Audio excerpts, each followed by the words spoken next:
Assalamualaikum warahmatullahi wabarakatuh. Saya Eva Zubaida, mahasiswi PG PAUD Universitas Pancasakti Bekasi. Kali ini dalam mata kuliah pengembangan kurikulum PAUD dengan dosen pengampu Ibu Dr. Irma Yuliantina MPD. Saya akan mencoba untuk membahas tentang KTSP, cara mengembangkan KTSP, mengembangkan materi pembelajaran, dan menentukan metode pembelajaran. Sebelum kita membahas tentang KTSP, kita akan melihat kembali apa pengertian dari kurikulum. Kurikulum adalah seperangkat rencana dan pengaturan mengenai tujuan, isi, dan bahan pelajaran serta cara yang digunakan sebagai pedoman penyelenggara kegiatan pembelajaran untuk mencapai tujuan pendidikan tertentu. Hal ini terdapat dalam Undang-Undang Nomor 20 Tahun 2009 tentang Sistem Pendidikan Nasional Bab 1 Pasal 1 Angka 9. KTSP atau Kurikulum Tingkat Satuan Pendidikan.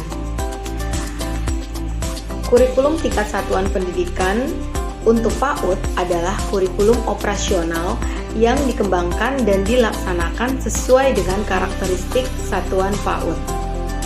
Artinya, kurikulum dibuat oleh satuan pendidikan sesuai dengan karakteristik satuan PAUD seperti keadaan lingkungan, peserta didik, pendidik, sarana dan prasarana, gaya dan nilai-nilai yang mendasari serta program yang akan dilakukan oleh satuan PAUD.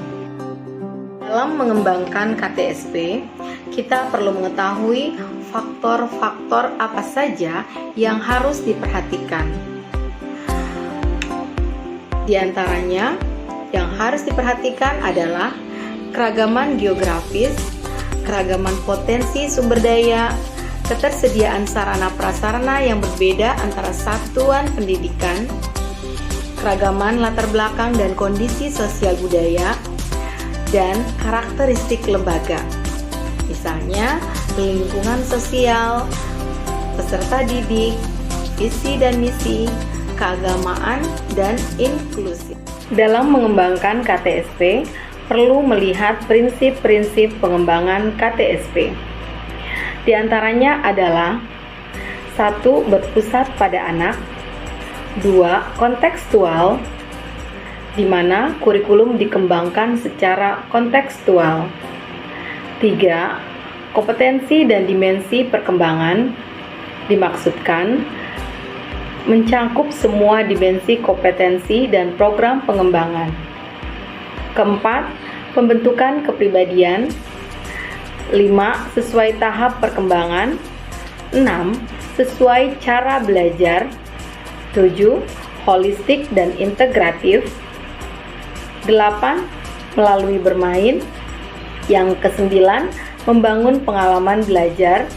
Dan yang ke-10. Konteks sosial budaya, di mana kurikulum mempertimbangkan lingkungan fisik dan budaya ke dalam proses pembelajaran. Cara mengembangkan KTSP yaitu dengan langkah-langkah sebagai berikut. Pertama, menganalisis masalah, kebutuhan, dan potensi. Yang kedua, menetapkan visi, misi, dan tujuan pendidikan kesetaraan. 3. Menentukan struktur dan muatan kurikulum berdasarkan standar isi. Yang keempat, menetapkan kalender pendidikan. Kelima, menelaah dan menganalisis SK dan KD untuk menentukan kedalaman dan keluasan kompetensi dan materi, dan untuk menentukan beban belajar. Kemudian, yang keenam adalah menyusun silabus. Yang ketujuh, menyusun rencana pelaksanaan pembelajaran atau RPPM dan RPPH. Kemudian selanjutnya yang ke-8, perumusan indikator. Dan yang ke-9, kegiatan pembelajaran. Dan yang ke-10, penilaian dan evaluasi. Muatan pembelajaran. Muatan pembelajaran adalah cakupan materi yang ada pada kemampuan dasar sebagai bahan yang akan dijadikan kegiatan-kegiatan untuk mencapai kompetensi, sikap spiritual, sikap sosial, pengetahuan dan keterampilan yang berisi kumpulan materi yang akan dikenalkan pada anak untuk mendukung pencapaian kompetensi dasar dan kompetensi inti pada setiap anak. Bagaimana menentukan muatan pembelajaran? Yang pertama adalah lakukan analisis setiap kemampuan dasar. Kemudian, temukan kata kunci yang diharapkan dicapai dari setiap kemampuan dasar. Setelah itu, yang kedua adalah menjabarkan dari setiap materi yang ada pada kemampuan dasar. Dan yang ketiga, kembangkan materi menjadi kegiatan yang sesuai dengan tema atau subtema.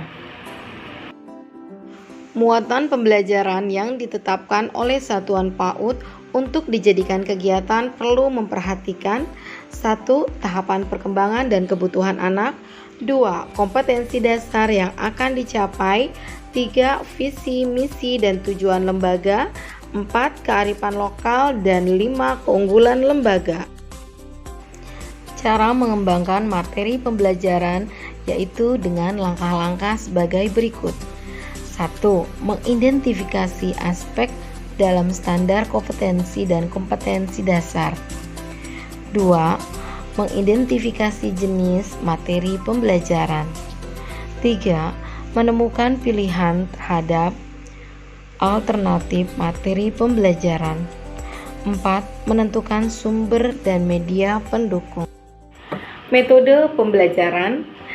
Metode pembelajaran adalah teknik atau cara yang digunakan oleh guru dalam menyampaikan materi pembelajaran di ruang kelas. Teknik atau cara yang digunakan guru sangat menentukan keberhasilan proses pembelajaran. Ada beberapa hal yang perlu dipertimbangkan dalam memilih suatu metode pembelajaran. Yang pertama, karakter materi pembelajaran. Yang kedua, ketersediaan sarana prasarana. Ketiga, kemampuan dasar siswa. Dan yang terakhir adalah alokasi waktu pembelajaran. Demikianlah penjelasan saya tentang KTSP, mengembangkan KTSP, mengembangkan materi pembelajaran, dan menentukan metode pembelajaran. Saya mohon maaf jika terdapat kekurangan. Billahi taufik wal hidayah. Wassalamualaikum warahmatullahi wabarakatuh.